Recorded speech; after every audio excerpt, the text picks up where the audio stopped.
Atrás de cámara, chicos. Chau, chau. Besito Dale, especial María. acá para mi amigo Henry.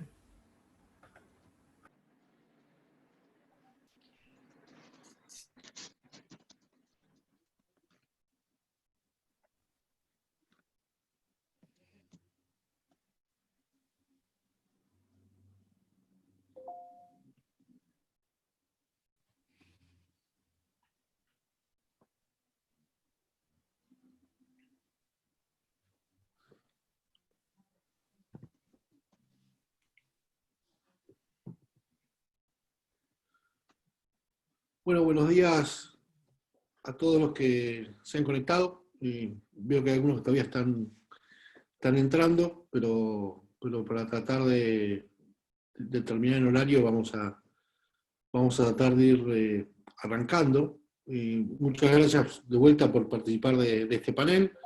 Obviamente, en primer lugar, gracias a los expositores que van a compartir con nosotros. Gracias a todos los que están del otro lado por hacerse un rato para escucharlos.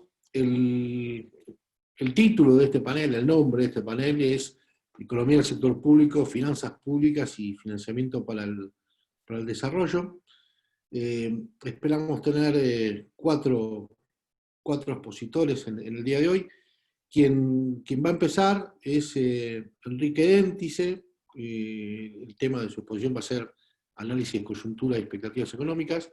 Enrique es parte de la escuela, es investigador de la escuela, es parte del Centro de Investigaciones de Misiones Económicas y, bueno, yo directamente ya los dejo con él. Enrique, yo no sé, ¿ya estás desmuteado? Sí, buenos días a todos. ¿Me escuchan bien? Adelante, entonces. Bueno, estamos viviendo en lo que se llama la pospandemia, y la pospandemia desde el punto de vista económico para nosotros lo único que nos dice es que hay una recesión global, y esa recesión global tiene un muy fuerte impacto, un mayor impacto en lo que son los países emergentes. Están renaciendo y están endureciéndose los proteccionismos. Es muy fuerte el proceso, me hace recordar a la crisis del 29. También se generan guerras comerciales y se van a seguir generando guerras comerciales que promueven una mayor desigualdad en el tratamiento de países y en el comportamiento de los flujos de capitales. Acá hay que observar el rol de China, la influencia que tiene Estados Unidos y fundamentalmente cómo queda parada América Latina entre estos dos grandes ganadores. Ese es un tema que más que nada, más que económico, se va a resolver políticamente el 13 de noviembre con las elecciones en los Estados Unidos. Las sociedades van a tener transformaciones y sobre todo el primer debate va a ser la desigualdad social con la seguridad. El segundo debate tiene que ver con la concentración versus la distribución. O sea, va a haber mucha concentración de riqueza y una fuerte, mala o difícil distribución. Y en alguna forma también hay que ver cómo se reconstituyen situaciones de carácter política, como la división de poderes en determinados países. Fundamentalmente eso tiene mucho que ver con América Latina, que está en una etapa de transición. En este mundo, en esta situación, ¿qué es lo que nos plantea el gobierno? Bueno, 6 desafíos desde el punto de vista económico. Primero, reactivación del mercado interno. Segundo, infraestructura en obras públicas y viviendas, promoción de inversiones, desarrollo de la economía y crecimiento, industrialización de carácter federal y cuidado y protección del medio ambiente. Una enunciación de buenas intenciones, evidentemente.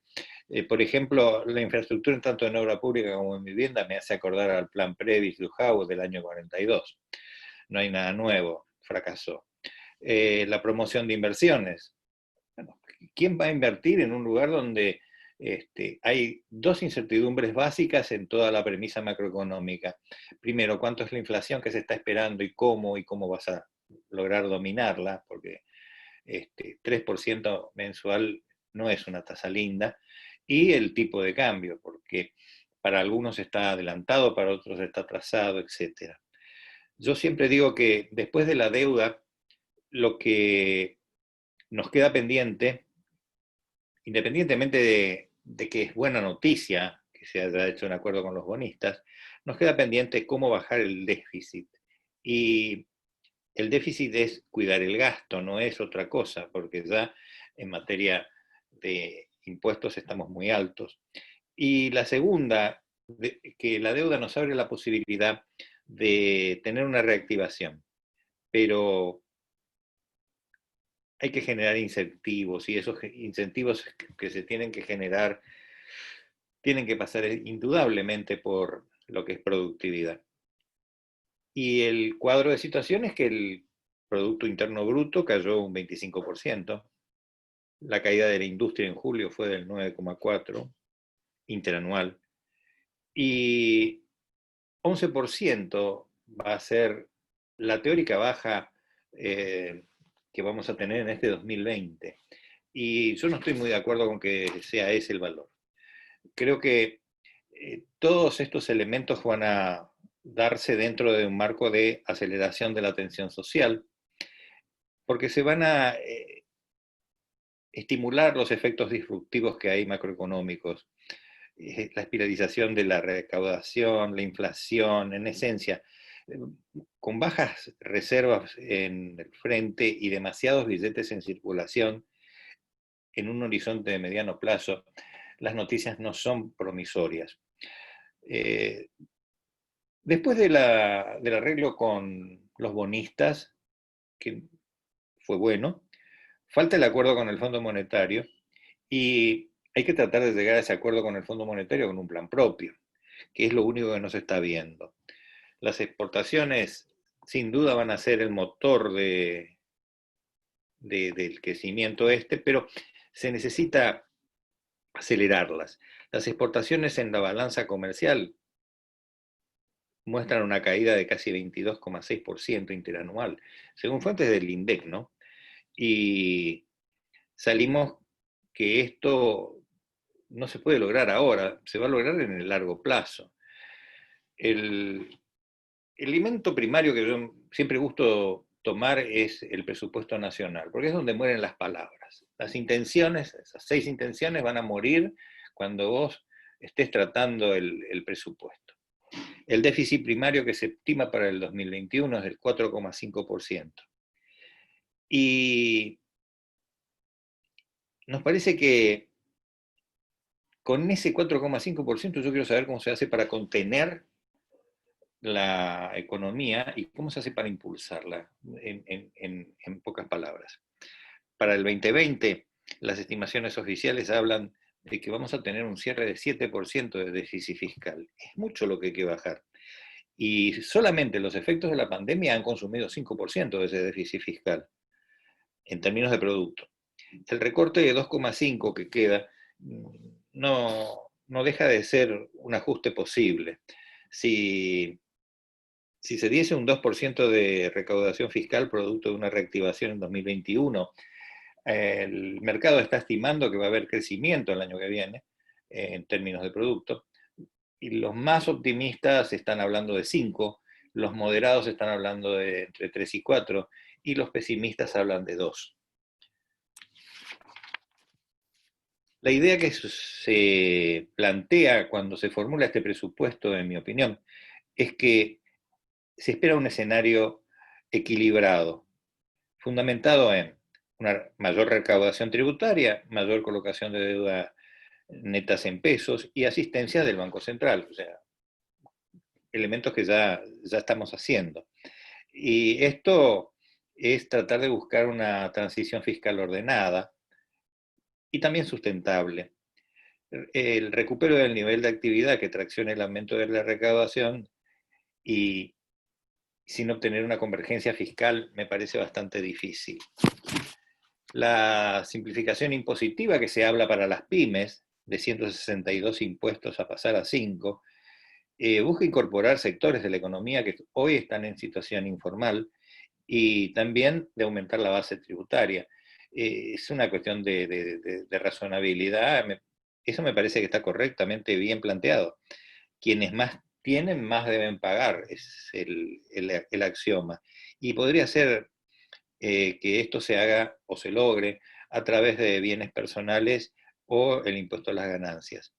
La agencia prevé que vamos a tener una agenda social que va a tener que continuar sobre determinados sectores que son muy golpeados y que se debería no descartar un aumento tampoco de que esto continúe creciendo. Por cada peso que el Estado aporta, la sociedad pide que exista una contraprestación y la gente también pide eso. La inversión pública está pautada en un orden de 2% del PBI. A partir de unos 37.000 millones de dólares que lograron la conducción económica de Guzmán para evitar que tengamos apremios y una negociación que nos dio plazo, nos da aire, nos da oxígeno y eso nos va a hacer mucha falta el año que viene. La preocupación que deja así subyacente este informe de presupuesto que se va a conocer recién el 15 es cuál es el tipo de cambio y si la inflación va a ser de más de 2,3% por mes, cosa que es bastante alta. Lo fiscal y lo monetario están en un periodo y en un proceso de alta expansión. Y aún con una emisión de deuda en el mercado local, no podemos esperar que esta dupla se modifique.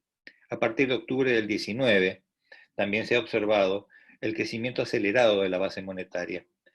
Y con tomar 2 periodos es suficiente, ¿no? Entre el 19 de septiembre del 2019 y el 20 de agosto, para tomar fechas parecidas, del 2020, tenemos una base monetaria de 987.129.000 billones de pesos circulando, con una salida de reservas de 5.861 millones de dólares, de los cuales la fecha que se tomó para hacer este estudio fue el 93% en el octubre del 2019. La dolarización de ahorros es persistente y esto a pesar de la aplicación de controles cambiarios. Y se va a mantener, sin embargo, a pesar de esos controles, una demanda de dólares que se acentúa y acentúa la brecha entre el tipo de cambio oficial y el dólar blue. Este reflejo de expectativa indica la dificultad para mantener reservas internacionales que tiene hoy el Banco Central. La pandemia produjo una muy fuerte expansión de gasto, como ya hemos dicho, con recaudación en declive y que alcanza no solamente a las finanzas nacionales, sino también a las provinciales. Y esto ya está dándose en el corto plazo. La situación fiscal y la circulación parcial que se propondría hasta mitad del año que viene y se mantendría, no estaban consideradas en forma muy abierta ya para el presupuesto que se está presentando en el 2021. Y esto se desprende de las palabras del ministro Guzmán en cuanto a la imposibilidad de equilibrar las cuentas públicas. Por lo tanto, eso nos pone en duda esa tasa de 4,5%. La proyección de caída del producto rondaría este año en un menos 12 o menos 15%, o sea, nos retrotrae a una situación muy similar al año 1975 en términos de riqueza. Y se avisora un débil y muy magro crecimiento para el año 2021, con constante mantenimiento del gasto social, transferencias a provincias y también transferencias al sector privado. Va a ser muy necesario mantener e incrementar la recaudación de 2 maneras, o ampliando la base imponible para que la cantidad de impuestos que recaen sobre el sector privado la abastezca, y mirar nuevos impuestos, como por ejemplo el de la riqueza, que algunos opinan es inviable, otros dicen que simplemente es para la tribuna. También se perfila una mayor presión fiscal, y esta mayor presión fiscal la vamos a observar sobre los gravámenes en los activos financieros. En mi opinión, una política como esa nos llevaría a una mayor dolarización de ahorros en dólares y sugeriría una salida precipitada y desordenada de depósitos. Esto ya lo hemos visto en otras épocas. La probable falta de lluvias que están sucediendo en los países productores de los mismos productos que nosotros generamos para exportar, hace que los precios estén altos, fuertes, y bueno, hasta marzo del 2021, que empieza la liquidación de divisas, se espera que esto actúe como un viento de cola. Creo que puede actuar como viento de cola y puede generar un alivio también en el sector externo. No queda clara la evolución fiscal, ni tampoco el comportamiento de la demanda de dólares. Eso es lo que no podemos estimar. El Fondo Monetario y su negociación vienen a calmar nada más que el estrés económico que estamos teniendo, pero sin baja de gasto esto va a ser bastante difícil. ¿Por qué? Porque nos lleva a la toma de fondos, y la toma de fondos, tanto en el sector interno como en el sector externo, va a estar a una tasa de interés no inferior al 12%. Ayer en la charla que nos dio la doctora Dalpolletto, ha sido ratificado por ella. La tasa de inflación no va a ser muy simple de reducirla o de domarla. Yo creo que aún con controles de precios, controles de cambio, controles de tarifa, va a ser difícil llevarla a un nivel inferior a 1%. Desde septiembre, el Tesoro se ha financiado con 1,7 billones de pesos, y esto utilizando absorción de liquidez del sistema, vía las LELIQ y vía los pases pasivos, que totalizan 1,2 billones. Esto consolida un sendero, yo diría, emisionista. Y el desplazamiento del mercado de créditos para privados, que también se utiliza para financiar los gastos del Estado, ¿no? A través de las utilidades del Banco Central y de las reservas y de los depósitos públicos. La confianza del público en el peso y en el sistema financiero resultan dependientes de la confianza y de la credibilidad de las finanzas públicas, que son elementos que no se pueden manejar como expectativa desde el lado del Tesoro Nacional. Creo que es un panorama que no pinta bien, no pinta como uno quisiera, pero es lo que hay. Los economistas siempre tratamos de mirar tres precios básicos en la economía: dólar, tarifas y salarios. Además de eso, que ya nos hemos explayado, también nos queda la capacidad de compra. Los salarios han perdido prácticamente más de un 20% de su capacidad de compra. Y esto sin tener en cuenta la devaluación en cuanto a la salida del cepo el año anterior.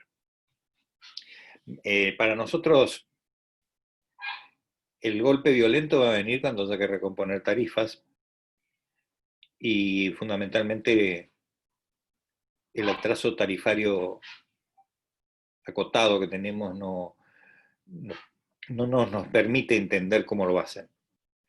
De hecho, la inflación es alta, eso no tenemos problema de decidirnos, pero no hace falta que un precio suba más que el otro, en realidad. En mi opinión, tenemos una brecha de 70% entre el tipo de cambio oficial que presiona las reservas del Banco Central. En agosto de este año se han vendido 1.250 millones de dólares, y en lo que va de septiembre, hasta el día de ayer, ¿no?, que es el corte cambiario que tenemos, es de 400 millones de dólares adicionales que se van sobre el precio oficial. La emisión monetaria que financia el agujero fiscal, desde que arrancó la ley de solidaridad social y de la reconversión productiva, se frustró con la pandemia. La energía, el cambio de autoridades que se ha suscitado y también de área sobre la cual se está trabajando, frenó el plan gas, con lo cual las inversiones nos hace muy difícil entender cómo se va a financiar la importación de gas a partir del mes de febrero. Las petroleras y el gobierno tienen una discusión también dentro del presupuesto para ver cómo se compensan algunos problemas que tienen. Eso es muy difícil de entender. Vos, Cristian, la tenés más clara que yo. Y lo mismo pasa también con las distribuidoras y la deuda que se tiene con Camesa. Se avanza en el decreto de las telecomunicaciones. La ley del conocimiento está trabada y son 11.200 puestos de trabajo que se van por un desagüe. En fin, desmanejos de corto plazo son muy visibles, y si se congelan precios y la inflación escala, o sea, sube un poco, se habrá perdido la posibilidad de tener un buen plan de estabilización. Eso es todo. Gracias.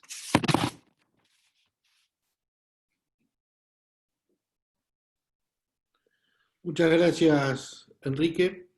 La siguiente exposición va a estar a cargo del doctor Emiliano Lipman, que es parte del Centro de Investigaciones Macroeconómicas para el Desarrollo, es parte de la comunidad de la escuela. Lamentablemente en estos últimos tiempos se lo prestamos al Estado Nacional, pero siempre tenemos la aspiración de que vuelva, lo seguimos considerando parte de la casa, y esto es un breve paréntesis nada más. Emiliano nos va a hablar sobre cuentas públicas y financiamiento para el desarrollo, así que los dejo con Emiliano. Emiliano. Muchas gracias, Cristian. Es recíproco, así que se puede quedar tranquilo que va, digamos, en ambas vías. Estoy tratando de compartir la pantalla. No sé si se ve, ¿no? ¿Se ve mi presentación? Haceme así, Cristian, ok. Perfecto. Y ahí vea, bien. El único tema es que como estuve, digamos, tengo responsabilidades públicas, no estuve haciendo nueva investigación, así que esto es una presentación sobre temas relacionados a las finanzas públicas. Más que nada voy a hacer un poco de foco en lo que es la macroeconomía, que es mi especialidad y es mi ventaja comparativa. Entonces titulé esta presentación sobre el financiamiento del Estado y del desarrollo, que en definitiva para mí es la consideración fundamental. Detrás de todo esto,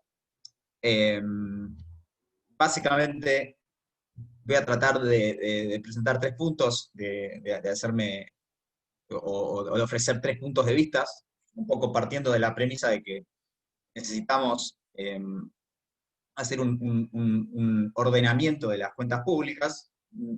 No voy a referirme específicamente a montos, velocidades, a implicancias, y no voy a hacer tanto eje en la pandemia porque no, como comenté recientemente, no estuve haciendo investigación sobre el asunto, pero sí me gustaría traer a consideración de la audiencia problemáticas que tienen obviamente mucho que ver con la coyuntura macroeconómica argentina y con la historia de nuestro país en los últimos años, y a ver si podemos ordenar un poco la discusión.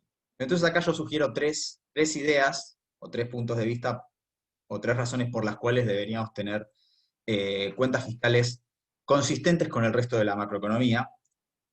Hay un primer punto que tiene que ver con el ordenamiento macroeconómico. Yo ahora les voy a dar un ejemplo de básicamente qué es lo que tengo en mente. Un segundo punto que tiene que ver con posibilitar tener relaciones financieras normales con los mercados internacionales, o relaciones normales con los mercados financieros internacionales, como lo puse en la presentación. Os voy a explicar obviamente a qué me refiero con esto. Y finalmente, para tener lugar para el financiamiento de la inversión pública, que es fundamental para el desarrollo. Entonces, empezamos con el primer punto, que sería un ejemplo de macroeconomía ordenada. Y acá lo que tenemos es algunos numeritos del Perú. Como se observa en el gráfico, lo que tenemos representado en el gráfico es en el eje derecho, y en la línea en verde se ve el tipo de cambio del sol peruano contra el dólar, el tipo de cambio bilateral, se observa que aproximadamente desde junio del 98, cuando llega a 3,5 soles por dólar, y junio de 2020, que es donde termina esta serie, el tipo de cambio peruano estuvo oscilando entre más o menos 2,5 y 3,5. Esto es, en una mirada de largo plazo, el tipo de cambio de Perú subió, bajó, pero se mantuvo en términos nominales dentro de límites acotados. Lo que se observa abajo es el promedio de 12 meses de la inflación, la liñita azul, y la tasa de depreciación de la moneda, la liñita roja. Tomé el promedio móvil para que no haya oscilaciones muy bruscas en la serie, no estoy haciendo ninguna trampa, si ustedes quieren revisar la serie van a ver que no hay nada extraño. Y lo que le permitió a Perú tener una macroeconomía ordenada no es solamente, obviamente, la política fiscal, la responsable de lo que voy a tratar de comentarles ahora, pero un componente fundamental es cuentas fiscales consistentes con el resto de la organización macroeconómica.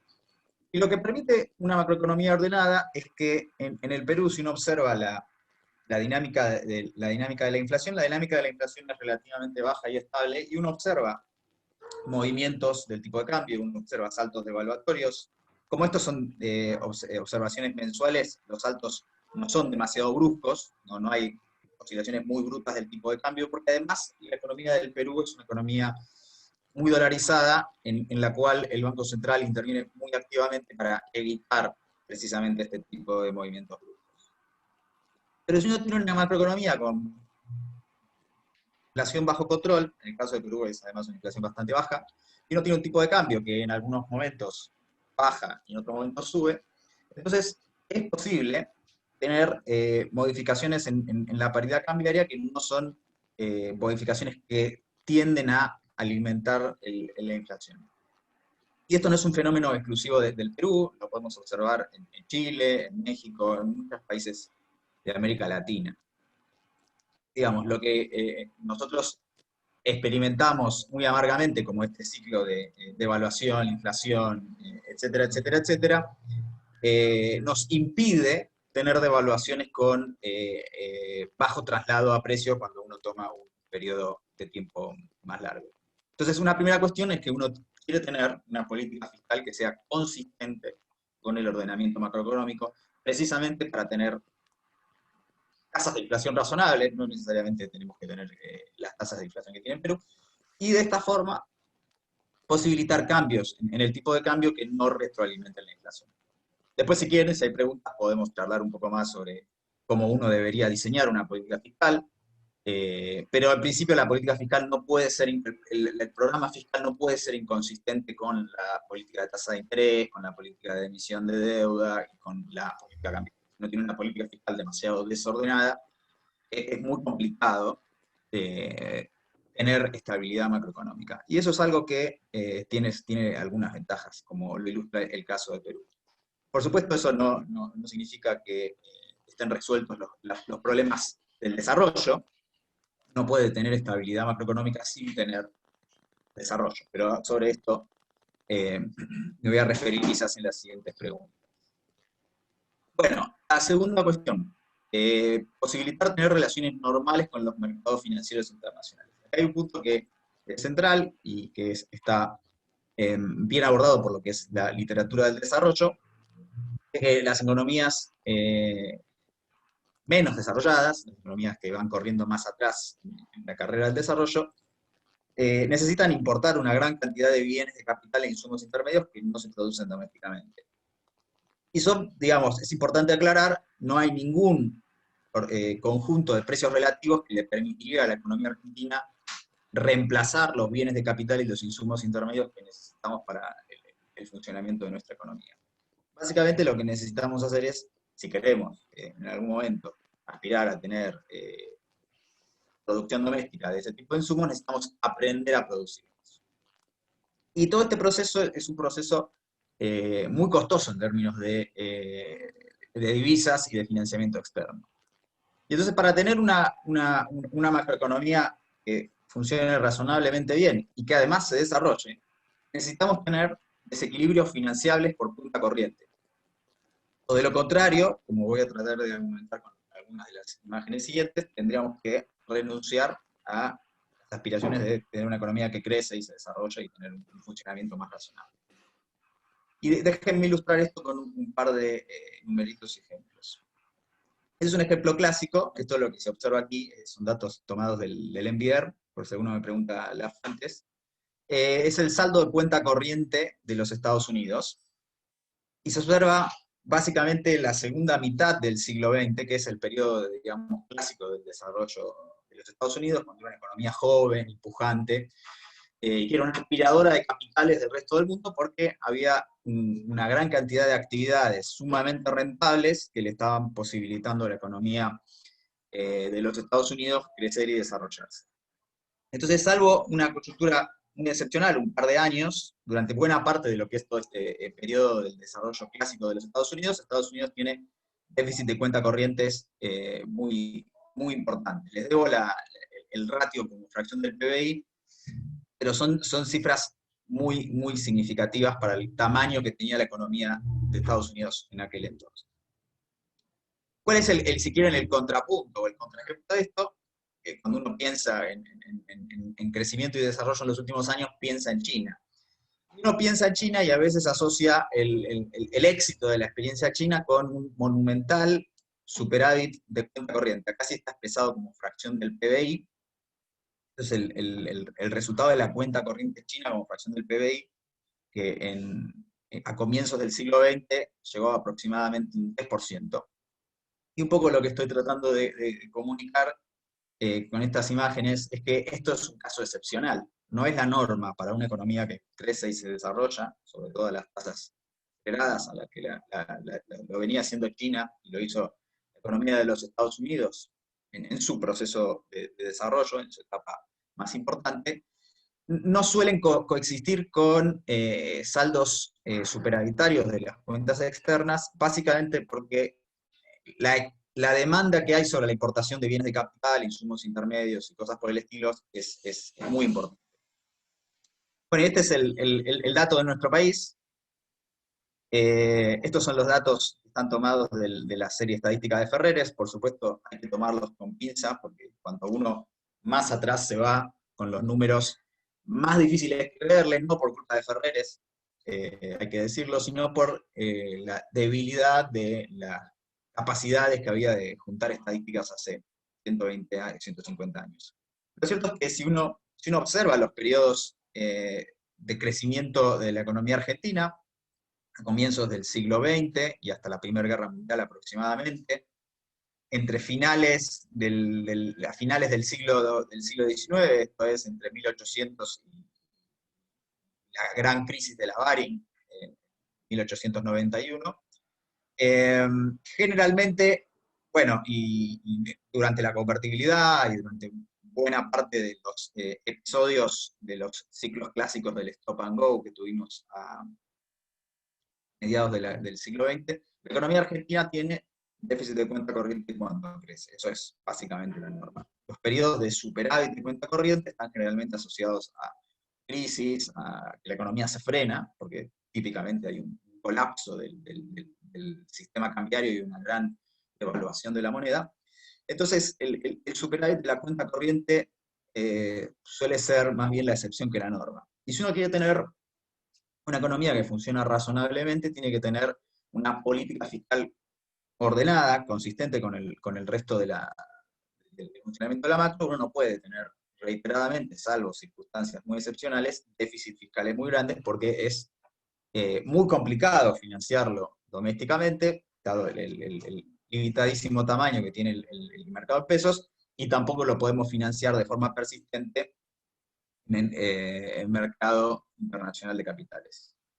Entonces, un poco la idea acá es, necesitamos tener estabilidad macro y necesitamos tener una política fiscal ordenada para poder sostener los déficits de cuenta corriente que va a exigir el normal funcionamiento de nuestro país, ni hablar si aspiramos a una trayectoria de desarrollo más limpio.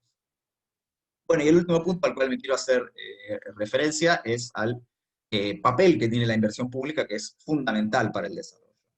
En rigor, mi especialidad no es inversión pública. Acá como no es mi especialidad, voy a hacer un mea culpa y voy a decir, lo importante sería la inversión en infraestructura, más que nada. Típicamente en economías como las nuestras, las hace el Estado. Si uno observa los números de inversión en infraestructura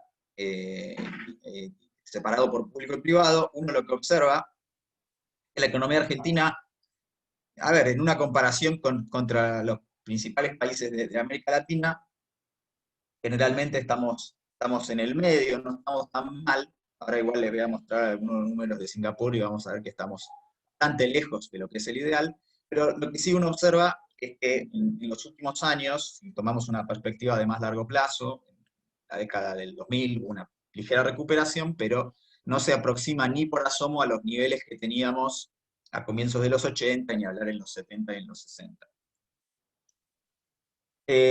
Para que se den una idea, básicamente, de cuál es la tasa de inversión pública de alguna economía del sudeste asiático, junté algunos numeritos de Singapur. Perdón, bueno, me había olvidado de este gráfico. Para que no me acusen de olvidarme de la importante recuperación que tuvo la inversión pública en los 2000, tenemos una recuperación asociada principalmente al mayor espacio que hubo para hacer política pública durante los 2000, pero lo cierto es que si miramos los últimos años, la tendencia es volver un poco al panorama muy magro que hemos tenido durante los 80, los 90 y comienzos de los 2000. Pero les decía que si nos comparamos con algunos de los casos exitosos del desarrollo, en este caso tomé Singapur, un buen ejemplo, digamos que la tasa de inversión pública como fracción del PIB, bueno, tiene Singapur, y generalmente las economías del sudeste asiático tienen tasas de inversión económicas bastante elevadas para lo que son los números que manejamos en América Latina, por cuestiones que no vienen al caso. Lo cierto es que la participación del Estado en proyectos de inversión en infraestructura y de otra índole son números que están, digamos, bastante lejos de lo que es la realidad latinoamericana. En particular, fíjense que los números están expresados como fracción del PBI, así que este 5,1% es 5,1% del PBI de Singapur entre el 60 y el 65 fue inversión pública. 13,4% del PBI entre el 75 y el 87 en Singapur fue inversión pública. Esto es aproximadamente algo así como un tercio de la inversión total. Depende un poco del periodo, ahora es un poquito más bajo, es un quinto en el último periodo de este trabajo. Lo cierto es que una tercera consideración, diría, o agregaría a lo que venía comentando antes, necesitamos tener una política fiscal consistente para tener una macroeconomía ordenada, para poder tener relaciones sanas y razonables con los mercados internacionales de capitales y para tener lugar para la inversión pública, que es fundamental para el desarrollo. No tengo mucho más que agregar. Muchísimas gracias. No sé cómo vine con el tiempo, no sé si me excedí en la velocidad y fui muy rápido. Creo que estoy justito. Muchas gracias. No, Emiliano, muchísimas gracias a vos. Con el tiempo venimos bárbaro, la verdad, tanto Enrique como Emi. Tengo que aclarar algo, Enrique se tuvo que desconectar, Enrique tuvo la buena voluntad de seguir participando en la charla hoy, más allá que ayer tuvo una intervención en uno de los ojos, con un tema de la vista, entonces tiene la recomendación médica de no exponerse mucho, con lo cual vamos a ver si él se puede volver a conectar, pero venimos bárbaros. La siguiente exposición también es de alguien de la escuela, de Florencia Fares, que también es parte del Centro de Investigaciones Macroeconómicas para el Desarrollo. Su exposición es sobre la restricción externa, si es un problema de oferta o de demanda, es la pregunta que ella plantea, el tema que va a discutir con ustedes, y que de alguna manera es una continuación de lo que venía analizando Emiliano. Así que, Florencia, no sé si ya estás desmuteada. Sí. Perfecto. Ahí pueden ver la presentación. Ahí se ve perfecto. Ok. Bien. Bueno, gracias, Cristian. Bueno, la presentación de hoy se organiza en dos partes, ¿sí? La primera parte es comentarles un poco un trabajo que venimos haciendo junto a Guido Sack, que es el coordinador del centro al que pertenezco, mostrarle algunos hallazgos sobre los determinantes de la evolución del balance comercial. Y esta primera parte tiene una estructura un poco típica de trabajo o de paper académico. Igual algunas cuestiones técnicas por ahí las paso un poco más rápido, y en todo caso cuando hagan algunas preguntas podemos verlo o profundizar un poco. Y la segunda parte, los últimos dos puntos, es comentarles un poco cuál es la situación particular de las exportaciones en Argentina, que me parece que es un elemento muy relevante para nuestro contexto actual, y bueno, traerles o comentarles algunas perspectivas a futuro sobre este mismo tema. Entonces, comenzando, la motivación, ¿no?, de este trabajo empírico es estudiar la evolución del balance comercial, ¿sí?, que tiene que ver, por ejemplo, con lo que señala el CIPEC, ¿no? En Argentina tenemos en promedio una crisis cada 3 años, esto está tomado desde el 45 en adelante, pero bueno, como mostró también Emiliano, si uno va más para atrás también observa un fenómeno similar, y casi todas ellas se manifiestan por problemas en el frente externo. Si acercamos la lupa a un periodo un poco más reciente y lo comparamos con la región, el resto del mundo, vemos que la volatilidad del producto en Argentina multiplica, ¿sí?, varias veces la de la región. Es justamente esta línea azul, ¿sí?, tiene periodos, caídas mucho más profundas, y esto trae consecuencias, ¿sí?, en materia de empleo, distribución del ingreso y pobreza. Por eso digamos, tratamos de que el objetivo siempre es disminuir la volatilidad de la economía. Entonces, para esto es importante preguntarnos por qué en Argentina es difícil mantener un sendero de crecimiento sostenible, y en la literatura existen los modelos de crecimiento restringidos por balanza de pagos. El modelo de Thirlwell por ahí es uno de los más conocidos. En particular, lo que nosotros tomamos en el modelo de Thirlwell tiene que ver con las funciones de comportamiento de las Expo y de las Simpo, que es lo que explica esa evolución, pero es un enfoque más bien de demanda. Y bueno, y cómo Macombi hace una buena revisión de los trabajos, que hacen algunas observaciones, ¿no?, sobre la ausencia de algunos factores de oferta. También otros autores que hablan sobre algunas inconsistencias por ahí entre los supuestos, ¿no? Algún debate existe sobre estos modelos, y también obviamente si es relevante o no el tipo de cambio para explicar la evolución del balance comercial. Bueno, hay bastante literatura sobre ello, hay trabajos que vienen desde la macro, que es el enfoque que utilizamos nosotros, hay trabajos que vienen desde la micro, ¿sí?, que focalizan mucho más en el rol que tienen los precios relativos. Bueno, y otro concepto que también nos interesa explorar, y que va a ser parte de las conclusiones, es esta idea de la estructura productiva desequilibrada, pero más relacionado, digamos, a la composición sectorial de las canastas exportadoras e importadoras, y que esto claramente tiene una consecuencia en las elasticidades del comercio exterior, que es eso justamente lo que nosotros estimamos en nuestro trabajo. Bueno, alguna revisión de la literatura es muy amplia, para América Latina hay mucho, pero también hay muchísimo para Asia. Es una preocupación muy recurrente para muchas economías.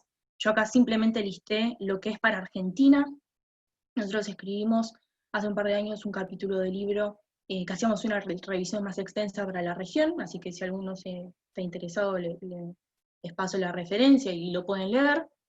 En general lo que se observa es que tenemos una elasticidad ingreso, ¿sí?, de las importaciones mayor a las expo, y elasticidades de precios más bien reducidas, con lo cual digamos, el poder explicativo que tiene una devaluación para mejorar, digamos, para impulsar a las exportaciones y decrecer las impo, parecer no es empíricamente, sí, no se ha encontrado que sea muy relevante a niveles, estos son estudios más bien macro. Y algunos de estos estudios incluyen algunos factores de oferta, ¿sí? Como inversión, absorción doméstica, la volatilidad cambiaria, la utilización de la capacidad instalada, ¿sí? Y las metodologías en general refieren a metodologías de series de tiempo, ¿sí? En realidad dentro de lo que es el marco de las técnicas de cointegración. Bueno, nuestro trabajo empírico cubre el periodo 96-2016, tenemos, dado que en términos de años es un poquito, digamos, son 20 años, lo que hicimos fue trabajar también con datos trimestrales, entonces aumentamos un poco más la muestra de datos que tenemos, y estas son las variables que vamos a utilizar en el modelo, y la construcción que hicimos. Básicamente, generalmente se utiliza PBI de los principales socios comerciales como un indicador de demanda, ¿sí? Que a partir de él estimamos la elasticidad de ingreso, el PBI de Argentina como ingreso doméstico. Utilizamos dos medidas distintas de precios relativos, una basada en los IPC, extranjero y doméstico, que sigue una metodología muy similar a la que hace el Banco Central, y otro basado en los precios internacionales, ¿sí? Construimos también una variable o un índice de estabilidad cambiaria, ¿sí? A partir de fluctuaciones del tipo de cambio nominal. El índice toma 1 cuando es más estable, implica más estabilidad cambiaria, cuando se acerca a 0 es menos estable. Utilizamos una medida de costo laboral unitario para Argentina y la brecha del producto. Entonces, como les decía, nosotros estamos en este marco metodológico, ¿sí? de modelos de cointegración, utilizamos modelos ARL.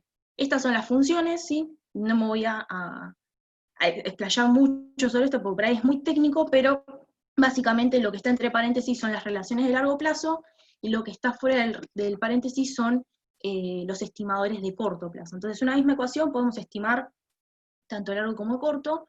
Lo que nos interesa ver es los estimadores de largo plazo, ¿no? Lo que esperamos es que la elasticidad ingreso sea positiva, tanto para exportaciones como para importaciones. Las elasticidades precio para las expo debería darnos un número positivo, mayor a 0, para las impo un número negativo.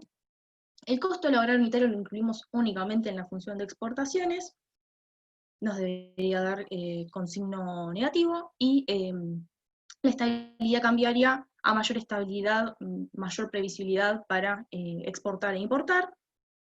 Y en el corto plazo incluimos la brecha, que esperamos que tenga signo negativo, y una DAMI sobre control de capitales, que creemos que también podría explicar parte de la evolución de las exportaciones. Esta DAMI toma valor 1 entre 2011 y 2015.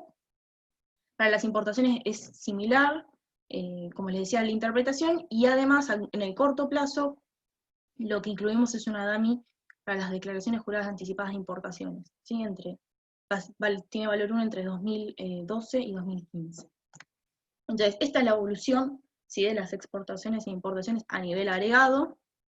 Entonces, lo que primero observamos es que las importaciones son mucho más volátiles que las expo, ¿sí? Siguen mucho más la fluctuación del ciclo doméstico, es esperable, ¿no? Y en cambio las expo son más, digamos, sufren menos fluctuaciones, ¿no? En principio. Y vemos que a partir del 2010 más o menos están un poco más estancadas, incluso con alguna caída.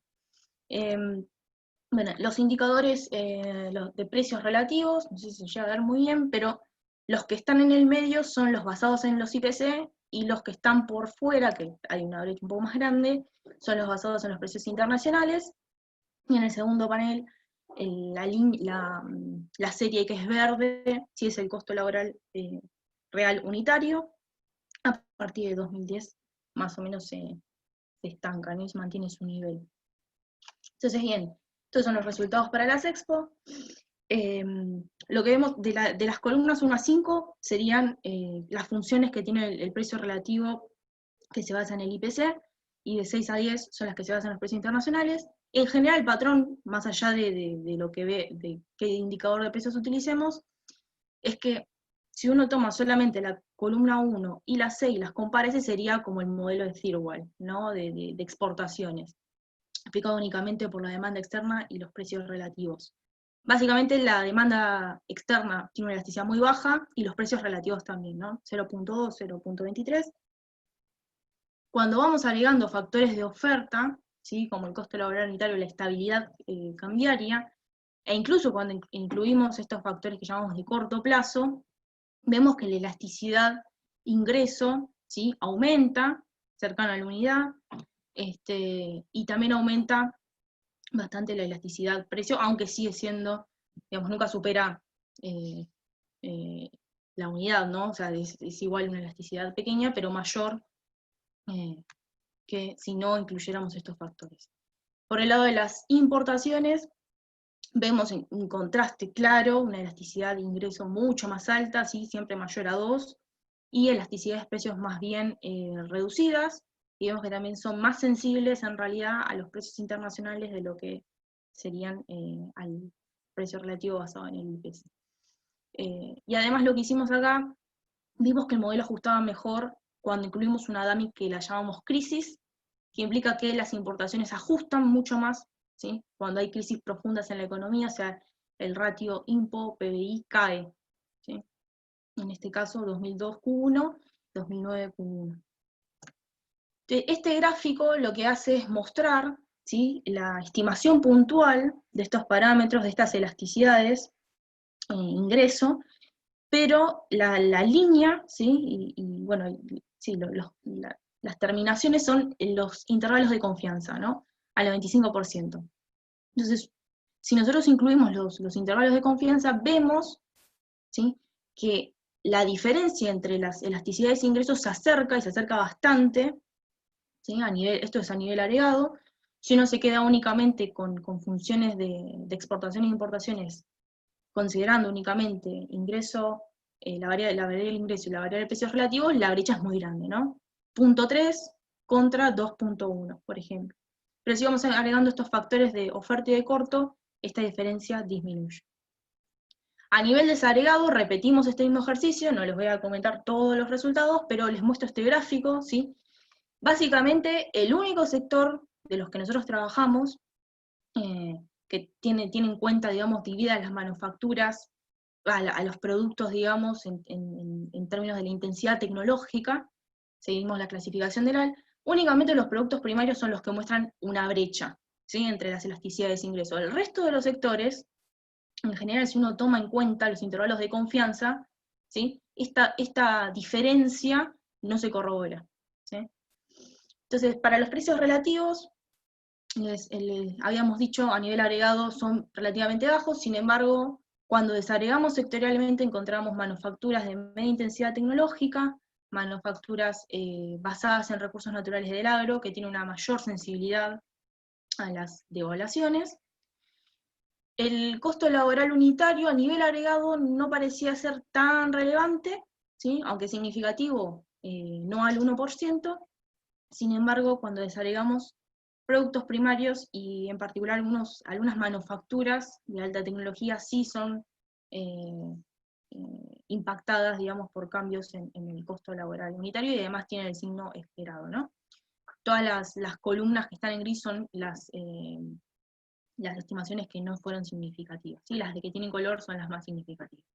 La estabilidad cambiaria, nuevamente, a nivel agregado para las Expo, sí parecía ser importante, y también lo es para el sector automotriz. Para el resto, pareciera ser más importante para las IMPO, y no tanto para las exportaciones.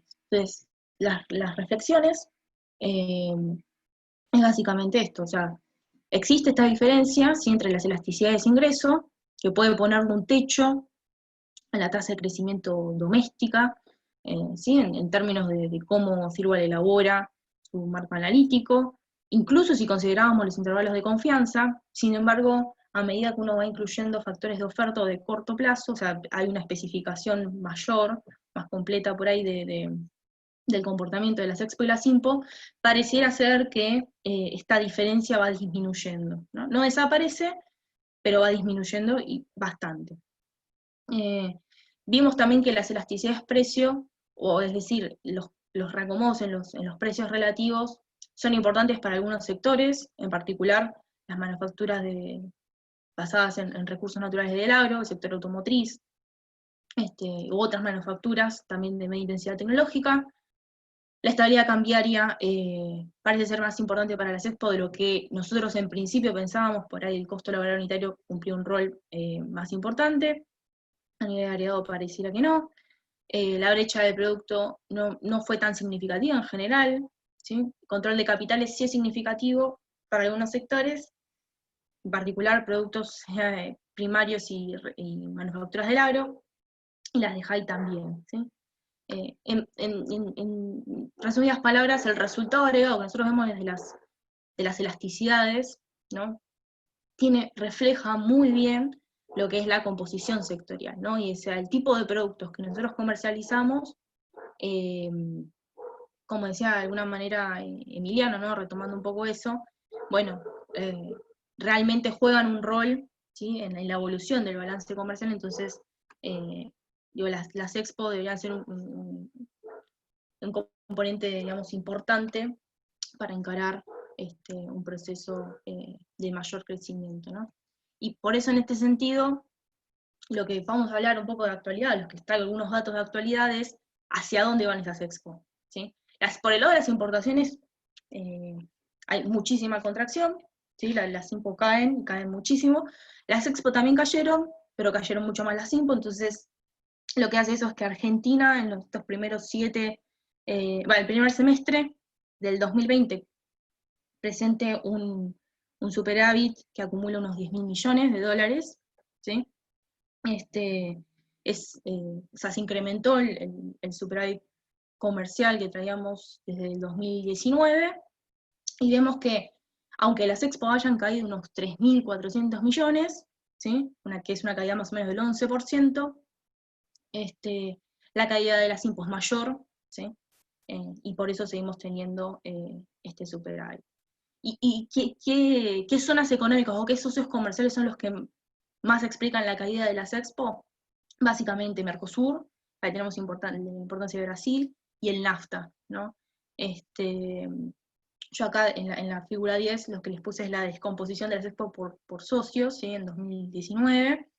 El más importante es el Mercosur, de hecho, ¿sí? Y estas caídas del comercio con estos socios comerciales son compensadas, parcialmente, pero por China, ¿no? Que el comercio aumenta en términos, en dólares, digamos, un 20% con respecto a igual periodo del año anterior. Si uno mirara los complejos productivos, ¿no? Y desagregamos esta Expo por complejos productivos, bueno, justamente, si bien la composición de la canasta exportadora tiene mucha, digamos, los productos primarios, sobre todo del agro y sus manufacturas, tienen mucha relevancia, las caídas del sector automotriz, del sector minero y el petroquímico son tan grandes que explican mucho, ¿sí? La caída de las Expo a nivel agregado, ¿no?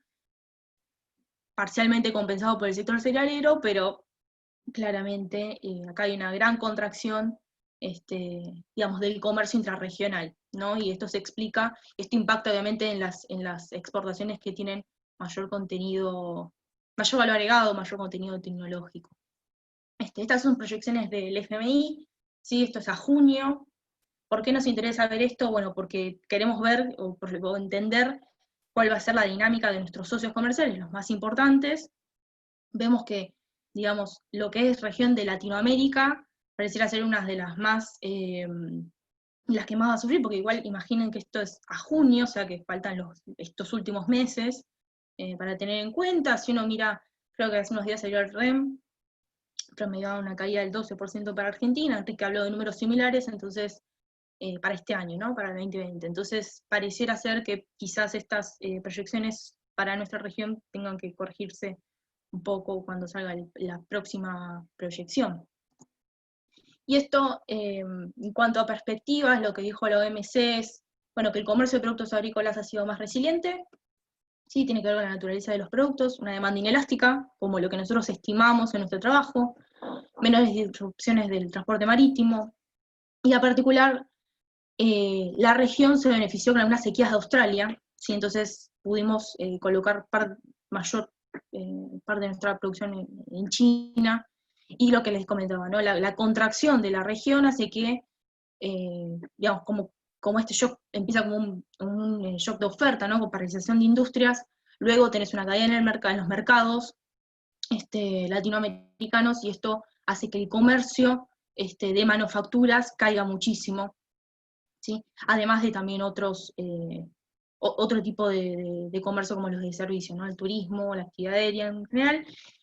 ¿Qué es lo que parece que pasará? Bueno, esta crisis trae como un riesgo, ¿sí?, de mayor primarización de las expo, ¿no? Porque al parecer son los socios comerciales que tienen las mejores proyecciones de crecimiento, son aquellos que nos demandan más bien productos primarios, y aquellos con los que tenemos un comercio de manufacturas, pareciera que la proyección es que van a caer aún más. Y bueno, y esta crisis obviamente trae, pareciera, un cambio estructural, ¿sí?, en patrones de consumo y producción. Y bueno, y acá hay que repensar un poco la reconfiguración productiva, ¿no? O sea, pareciera que va a favorecer actividades intensivas en mano de obra calificada, en detrimento de la no calificada, y que la reconfiguración productiva tiene que tener un eje central en lo ambiental, ¿sí? Nosotros como productores de alimentos deberíamos pensar mucho en esto. También el contexto de incertidumbre genera poca prioridad para el sector privado, y por eso creo que el protagonismo del Estado va a ser creciente no solamente en Argentina, que ya se está viendo, sino también en otros países, para generar lo que decía Emiliana, ¿no? También generar las condiciones como para invertir hay que tener previsión. Entonces hay que reducir la incertidumbre. Bueno, eso nomás. Muchas gracias. Bueno, Florencia, felicitaciones, muchísimas gracias. Gracias. Muy claro. Dentro de lo técnico lo hiciste bastante, o trataste de hacerlo lo más fácil posible, lo cual no es fácil, con lo cual te felicito. Gracias. La última exposición es de una persona que no es de la casa, de hecho del panel es el único que no es de la casa, es el doctor Alfredo Sklarek Kuluchet, espero haber mencionado bien el apellido. Él es investigador del CONICET y es de la Universidad Nacional de Córdoba, y nos va a hablar sobre el rol de los bancos del desarrollo en el alargamiento del financiamiento o en préstamos a largo plazo. Alfredo, te agradezco muchísimo que te tomes el tiempo para estar con nosotros hoy. No sé si ya estás desmuteado. Sí, estoy acá. Muchas gracias por la invitación. Un placer estar compartiendo con la UNSAM desde Córdoba.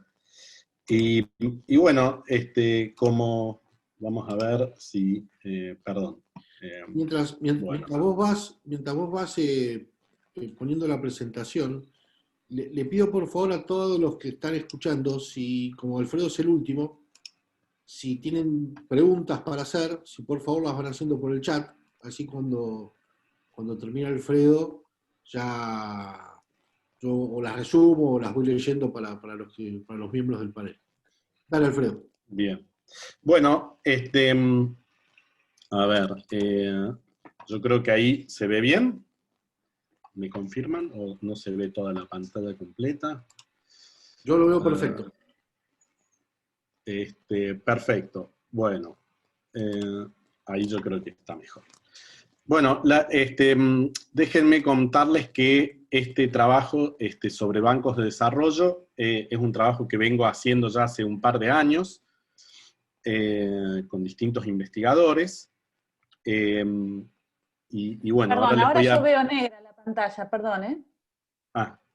Se veía perfecto y no sé lo último que... Disculpa, Bueno, que interrumpí, pero... Sí, yo estaba por decirlo. Sí. Para que no sigas hablando y no veíamos negro. Exacto. Bueno, vamos por el PowerPoint. Ahora sí, ¿no? Ahí se ve, sí, tal vez puedes poner pantalla completa y ya sería perfecto. Bien. Ahí se ve pantalla completa, ¿o no? No, todavía no. No todavía. Nunca tuve problemas, pero bueno. A ver.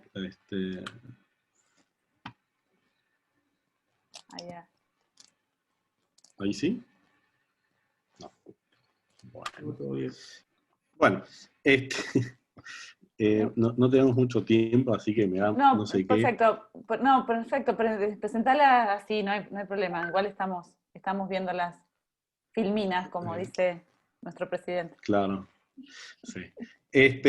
Bueno, déjenme, ya voy a poner la pantalla completa, pero voy avanzando. Entonces, en esta presentación, bueno, les voy a presentar un poco las motivaciones, después voy a hablar un poco de cómo se financian los bancos de desarrollo, después voy a presentarles por qué los bancos de desarrollo prestan a más largo plazo, y después voy a hacer algunas reflexiones sobre cómo se podría financiar al BICE, el Banco de Desarrollo que tenemos acá en Argentina, y después, bueno, algunas conclusiones e implicancias de política, ¿no? Vamos con la motivación. Bueno, digamos, es muy sabido, ¿no?, de que hay una escasez de crédito y de financiamiento, y fundamentalmente a largo plazo, ¿no? O sea, quizás si uno mira el crédito que hay a corto plazo, bueno, no sea un problema tan grande, pero digamos, si miramos financiamiento a largo plazo, ahí sí, ¿no? Y bueno, volviendo al tema que hablaba Emiliano, justamente, bueno, esto está relacionado con eso porque las inversiones en infraestructura, obviamente que es todo financiamiento a largo plazo, ¿no? Entonces, a mi entender, los bancos de desarrollo es una herramienta magnífica que tenemos para justamente ir subsanando estos problemas de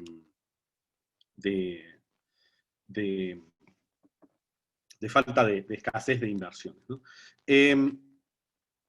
Ejemplos de bancos de desarrollo sumamente exitosos, bueno, tenemos el KfW de Alemania, que sigue existiendo y es sumamente importante. Uno piensa de que, bueno, bancos de desarrollo es algo para países en desarrollo, y no, los países ya desarrollados los siguen usando, ¿no? Y digamos, el KfW de Alemania es el banco que está impulsando toda la energía verde, por ejemplo, en Alemania, ¿no? Y los préstamos actuales son 14% del PBI, o sea, es grande. Acá en la región tenemos el BND de Brasil, muy importante también para Brasil, y ni que hablar del Banco de Desarrollo chino, que también es el banco de desarrollo más grande del mundo, tiene activos totales por el 20% del PBI, y es lo que financia todo, digamos, ha financiado todo el desarrollo de China, e incluso está financiando la internacionalización de China. O sea, cuando vemos que acá hay inversiones chinas, bueno, todo eso está financiado por el Banco de Desarrollo chino. ¿Se van viendo cómo cambian las filminas o no? ¿Me confirman que es ahora sí, no, perdón, seguís clavado en la tercera. O por lo menos nosotros vemos ahora, la tercera. Claro. Qué macana esto de...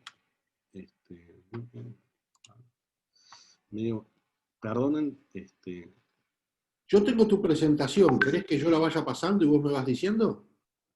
Dale, por favor. Capaz que comparto yo la pantalla. Bueno.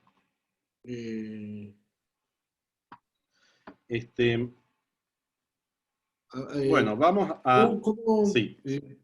Para que voy a pedir un poco de asistencia para no meter la mano mal. ¿Podemos varios compartir? ¿Yo tengo que hacer algo en particular? Puedes compartir pantalla. Yo creo que ahí deberían ustedes estar viendo... Sí, ahora estamos viendo el slide número 4. Sí, ahí estamos bien. Perfecto, bueno, bien. Entonces, vamos por eso. Bueno, seguimos. Entonces, ¿cómo se financian los bancos de desarrollo? Bueno, se financian de distintos modos. Una de las formas es la emisión de bonos a bancos comerciales y al mercado doméstico. O sea, el Banco de Desarrollo emite bonos al mercado y a los bancos comerciales, y con esos fondos puede prestar, ¿no es cierto? Empiezo a hablar de esto de financiar porque yo creo que es ahí donde está el eje, la clave de lograr que un banco de desarrollo tenga volumen, ¿no? Obviamente que está toda la parte de cómo dar préstamos, qué tipo de préstamos, o incluso, digamos, tomar hacer inversiones en equity, ¿no? O sea, ser propietario. Pero digamos, para que tenga volumen necesitas tener una buena fuente de financiamiento. La otra forma es, bueno, recibir préstamos de bancos multilaterales de desarrollo, por lo general son en dólares, ¿no? Esto se da mucho. Y la tercera, que también se da muchísimo, es la capitalización por parte del dueño, o sea, el tesoro capitaliza, ¿no? Y ahí uno podría pensar que el tesoro se financia en el mercado y con esos fondos capitaliza al Banco de Desarrollo. Ahora, comparando un poco estos, o más bien esta emisión de bonos directamente por el Banco de Desarrollo con la capitalización, ¿cuál es la diferencia? Bueno, hay una gran diferencia, y es que justamente la emisión de bonos por parte del Banco de Desarrollo no afecta el déficit fiscal. Yo creo que esto es algo que tenemos que tener en cuenta acá en Argentina, porque pensar que el FMI no va a pedir un ajuste fiscal, bueno, me parece que digamos, lo va a hacer, ¿no es cierto?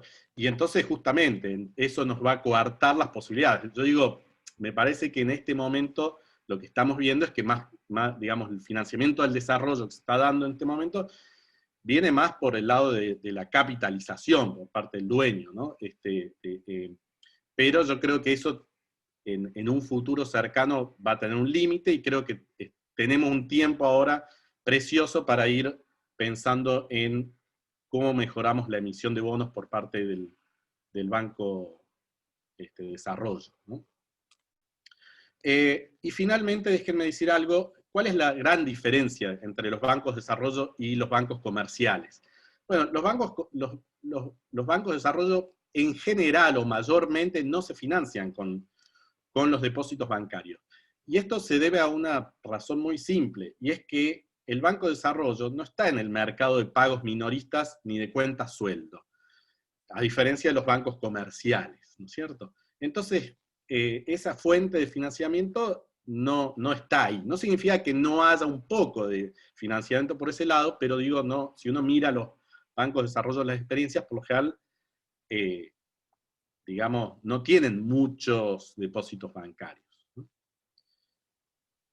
Vamos ahora a hablar de por qué prestan a más largo plazo los bancos nacionales de desarrollo, y acá hay 3 explicaciones.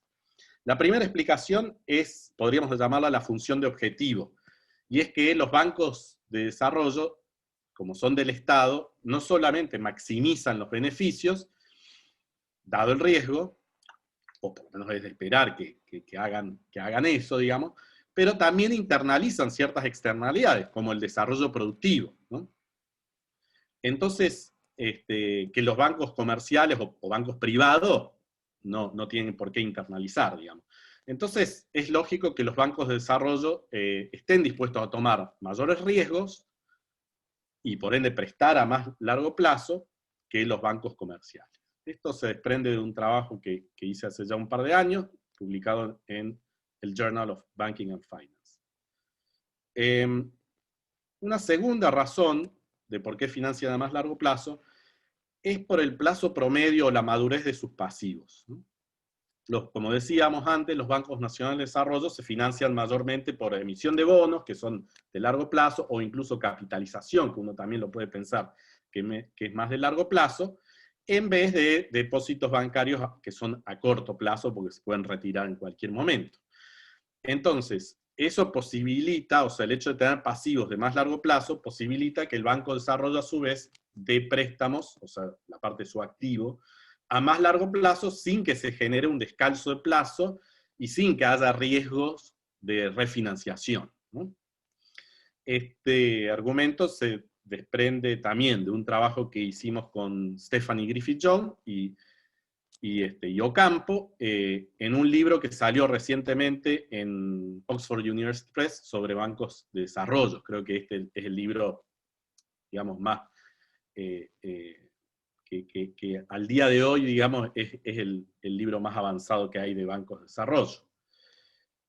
Finalmente, la tercera opción, y este es un trabajo que está, digamos, ya listo, todavía no fue publicado, que es de mi coautoría, con otros investigadores chinos, porque vengo trabajando bastante con investigadores de la Universidad de Pekín, en China, lo cual también me dio la posibilidad de viajar varias veces para allá, impresionante.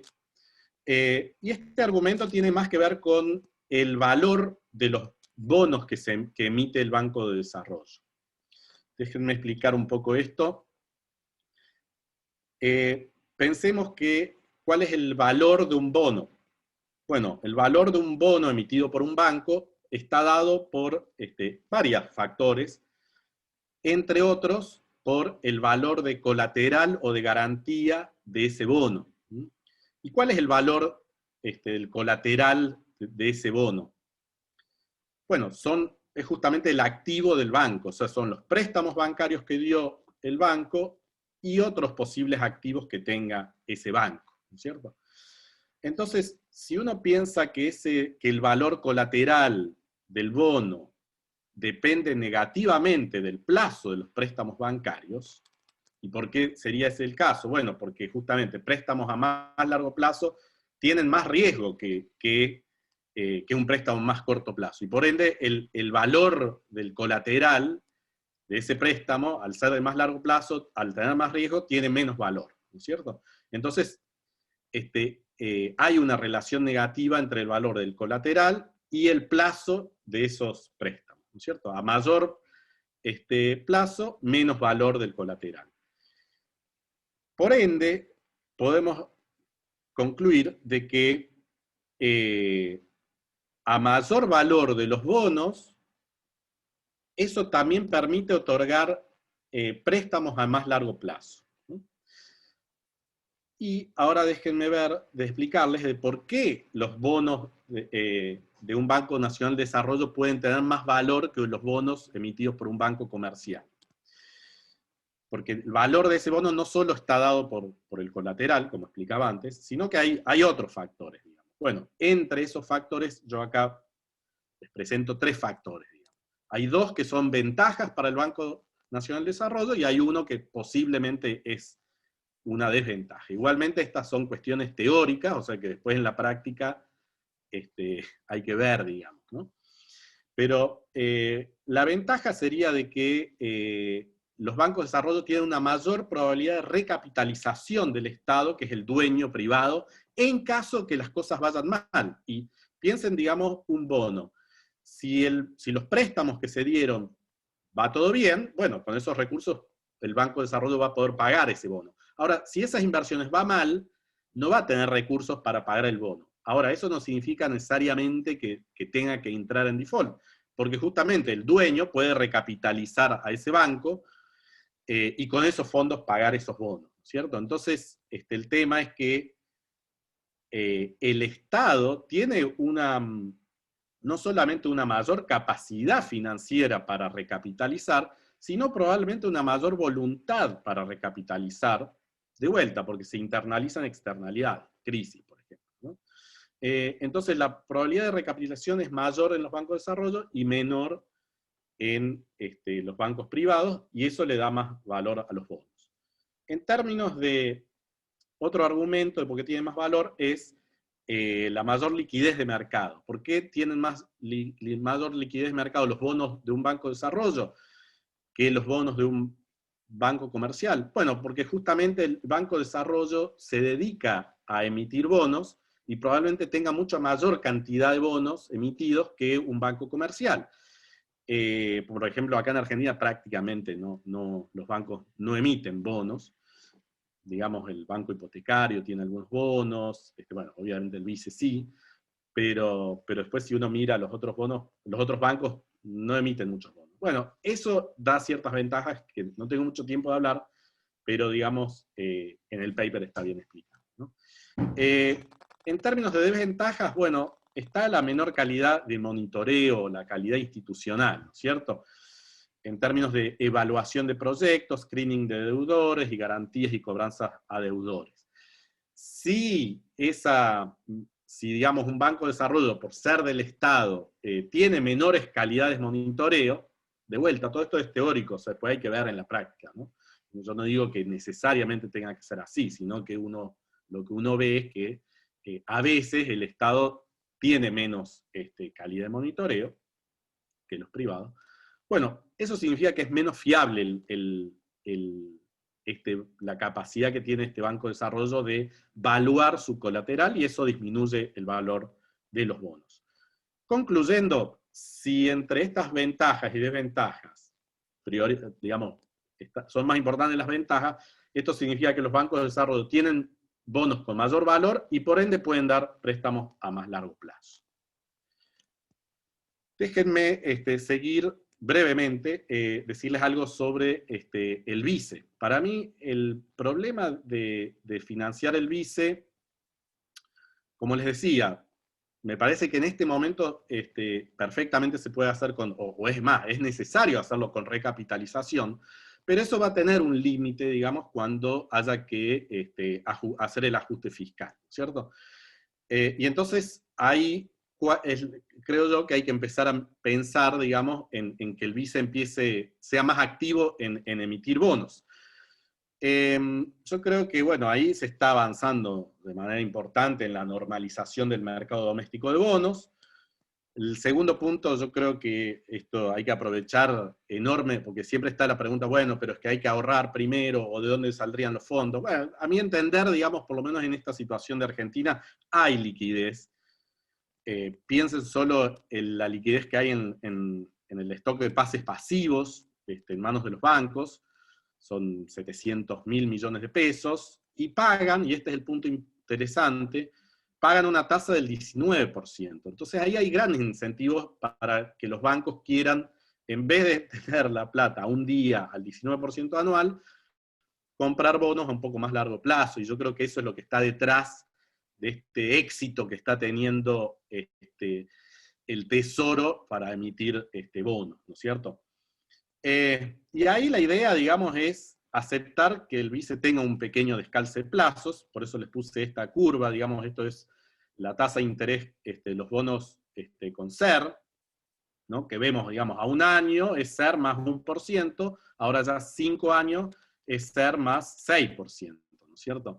Ahora, el BICE perfectamente, si acepta descalzo de plazo y acepta riesgos de refinanciación, bueno, podría, por ejemplo, dar préstamos, esto es solamente un ejemplo para que se entienda, préstamos BICE a 5 años, por ejemplo, a SER más 3%, con un spread de 2 puntos ahí, para que cubra sus gastos y su riesgo, y refinanciar 4 veces bonos BICE a un año, que pagarían SER más 1%, ¿no es cierto?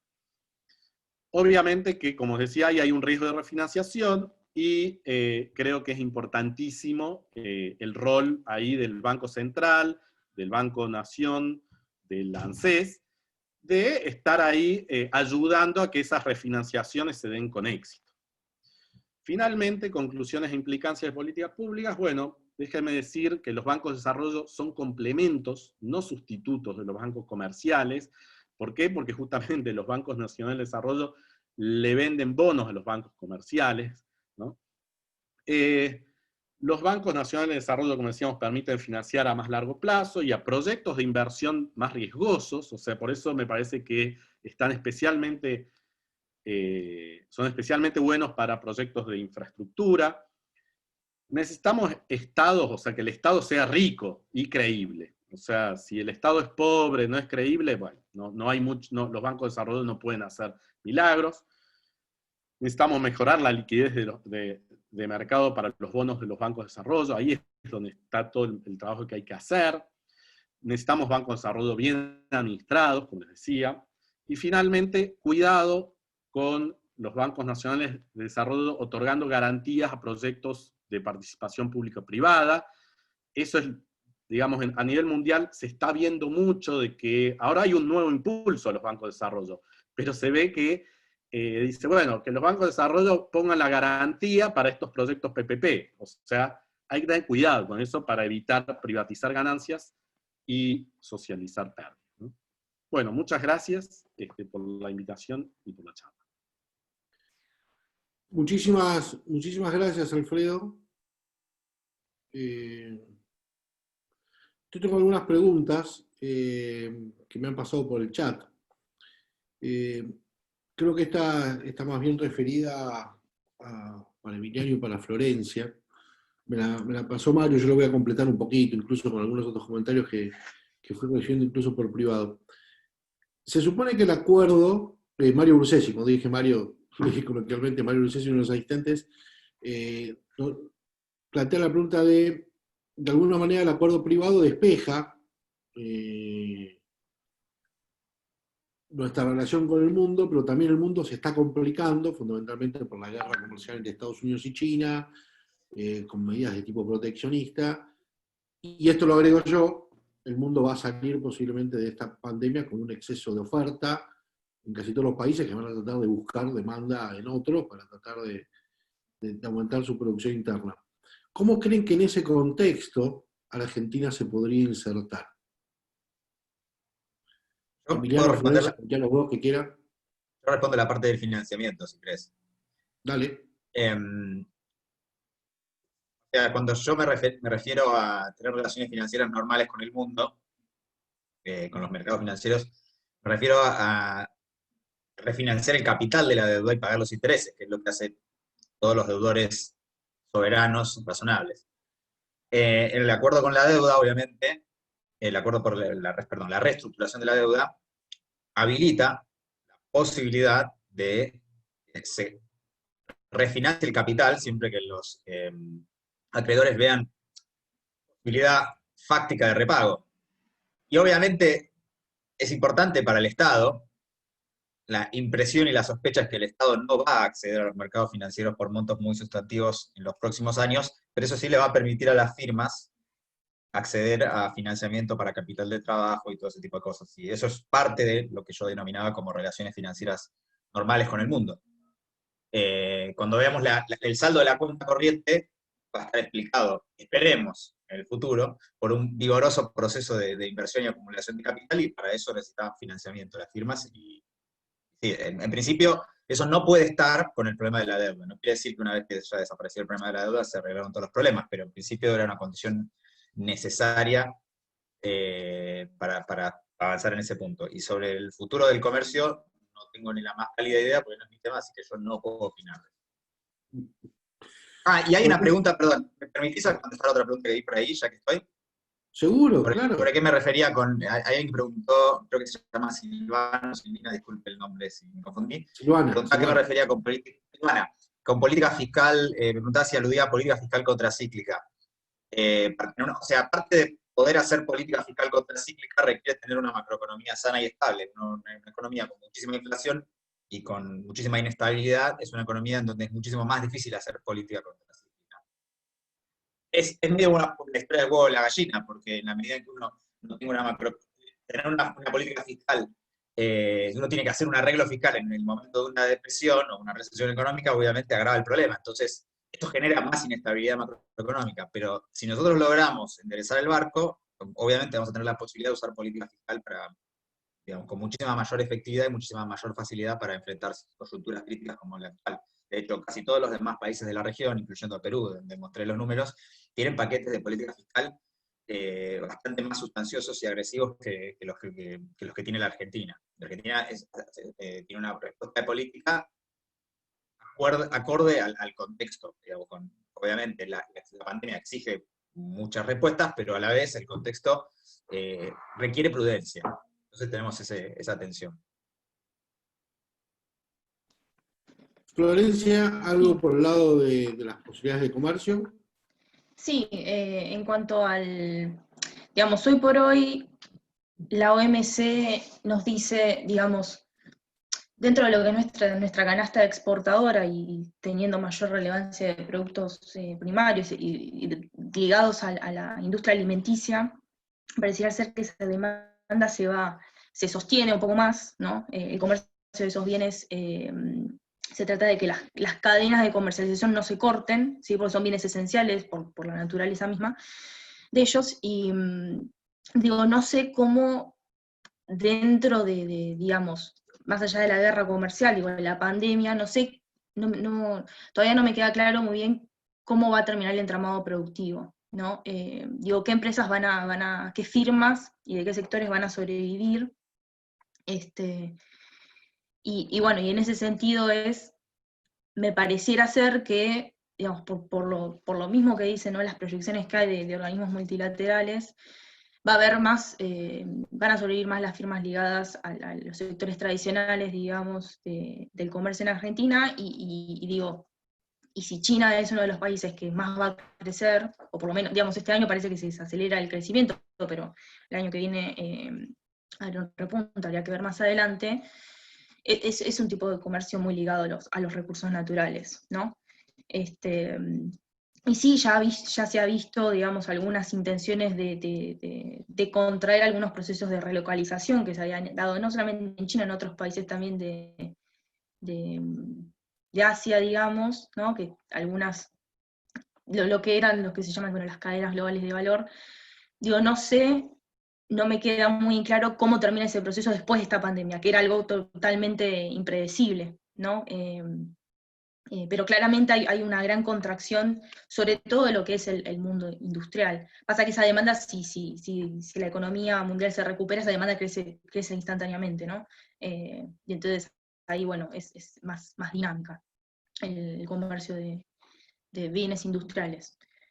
Pero bueno, sí, es un poco incierto. En principio, parecería ser que la demanda de alimentos se va a mantener, y eso en algún sentido es bueno para nosotros, porque nosotros exportamos gran parte de nuestras exportaciones, pero bueno, en términos de empleo, ¿no?, y de pobreza, y digamos, de mercado doméstico, por ahí, ahí están los mayores problemas, me parece. Gracias, Florencia. Hay una consulta que también entró por el chat de Mario Lucesio, referido al tema de el financiamiento que necesitaría el sector público, privado para salir, posiblemente en términos de capital y trabajo y demás. Algo de esto Emiliano ya mencionó, pero yo quería, sobre ese comentario de Mario, trasladárselo a Alfredo, porque él comentó el tema de la liquidez que hay en pases y demás. ¿No sería más probable que esa liquidez que tiene el sector bancario vaya a financiamiento para que arranque el sector privado, teniendo en cuenta también que a lo mejor los ahorristas no están tan dispuestos a prestar a tan largo plazo, porque los bancos prestan, pero prestan plata de terceros, no con su patrimonio? Por lo cual, esa gran liquidez, ¿sería más factible vincularla a capital de trabajo y algo para que arranque la economía? ¿O vos ves incluso que eso se puede reconvertir a más largo plazo como estrategia? ¿Se me entendió? Sí. No, sí, yo creo que justamente, o sea, yo creo que hay liquidez en el mercado argentino. Obviamente que hay que estimular el ahorro a más largo plazo, etcétera, pero hay una liquidez. El problema es justamente el plazo. Y en ese sentido, bueno, hay muy corto plazo, digamos, y lo que yo les mostraba era esta curva de la tasa de interés, que ser más 1% es a un año, y ya 5 va a ser más 5 o 6 puntos, ¿no? Entonces, justamente, lo que yo creo es que uno puede, digamos, el banco, vice, podría emitir bonos a un año, o a medio año, o a un año, y pagar ser más 1%, agregarle un spread, ¿no?, por sus gastos, y prestar eso a 5 años, o una cosa así, ¿cierto? Y a un costo de ser más 3%, no es un costo alto eso, digamos. Hay un riesgo de refinanciación ahí, eso es el punto, digamos, ese sería el riesgo que está tomando el vice. Pero me parece que están dados los elementos, digamos, y en todo caso hay que mejorar la liquidez de mercado de esos bonos. Liquidez de mercado significa que sea más fácil vender esos bonos en el mercado. Entonces, si un bono tiene mucha liquidez de mercado, en realidad el inversor no necesita esperar hasta que termine, hasta que se repague ese bono, si necesitara liquidez. Lo puede vender en el mercado y obtener liquidez inmediata. Entonces, mientras más liquidez de mercado tengan los bonos, menos importa el plazo, digamos, de ese bono para un inversor que puede no querer invertir a muy largo plazo, porque puede querer tener esos fondos disponibles, ¿no? O sea que yo estoy convencido de que hay muchísimo que podemos hacer. Me parece que el problema también, yo creo que hay que, y esto es más académico, pero con consecuencias, es que hay que repensar qué tipo de teorías usamos con respecto a dinero y bancos, ¿no? O sea, está esta idea que vos mencionabas, pero yo recomendaría que, y no tuve tiempo ahora por el corto plazo, pero creo que hay que empezar a mirar, hay un autor que se llama Perry Merlin, de la Universidad de Boston, que tiene una teoría del dinero y de los bancos que se llama Money View, y ahí está muy, muy interesante. No es el MMT, es otra cosa muy superior, y yo creo que teniendo en cuenta eso, todas las cuestiones monetarias quedan mucho más claras que simplemente estar suponiendo que los bancos son meros intermediarios, ¿no? O sea, que hay como un depósito y después con eso prestan. Perfecto, Alfredo, muchísimas gracias. Bueno, nos habíamos comprometido a terminar 12:30, así que estamos más o menos en el horario razonablemente. Yo no sé, Luz, si querés vos hacer un comentario final o simplemente agradecemos a los... Sí, está Marcelo también, no sé si Marcelo... Yo estoy como asistente, así que saludo bueno. a Pablo. Bueno, muy bien. Bueno, simplemente agradecer muchísimo a nuestros expositores de hoy, muy, muy valiosas sus intervenciones, muy interesantes. Después les cuento que van a estar subidas en nuestro canal de YouTube, por si quieren luego verlas nuevamente o compartirlas con otras personas. Nos vemos hoy a la tarde, a las 3, tenemos el panel moderado por Mariela Golic sobre carreras profesionales vinculadas a recursos humanos. Y quería invitarlos muy especialmente a la mesa que vamos a tener mañana, una mesa de diálogo a las 11 de la mañana. Esa no va a ser por Zoom, sino por YouTube, así que estén atentos a eso. Es una mesa coordinada por Diego Campbell, que va a ser sobre economía del conocimiento y casos de éxito sobre transferencia de conocimiento. Así que, bueno, están especialmente invitados a esa mesa mañana. A la mañana está todo en el programa, de todas maneras. Así que, bueno, nos vemos a las 3. Sí, claro. Sí. Ya que estamos. Bueno, primero agradecerles a todos, a Alfredo, a Emiliano, a Florencia y a Cristian la coordinación. Y les digo sinceramente, estamos yendo y viniendo con los intendentes. Hoy a la mañana alguno se me bajó, ahora estamos hablando con otros para ver si podemos lograr hoy a las 6 de la tarde que estén todos. Si ustedes me preguntaban a las 9 de la mañana, yo daba por suspendida la reunión y lo había evaluado con Lucía. Ahora estamos viendo sobre la tarde de tomar una decisión si tenemos a la mayoría de los intendentes. Así que vamos a estar dando vuelta con la actividad. Y si no se hace hoy, el compromiso de todos de pasarla para dentro de 15 a 20 días cuando los ánimos estén más calmados. Así que bueno. Esperemos. Gracias a todos. Gracias, nos vemos más tarde. Hasta luego. Gracias, saludos. Muchas gracias, Alfredo, un gusto. Qué bueno tenerte.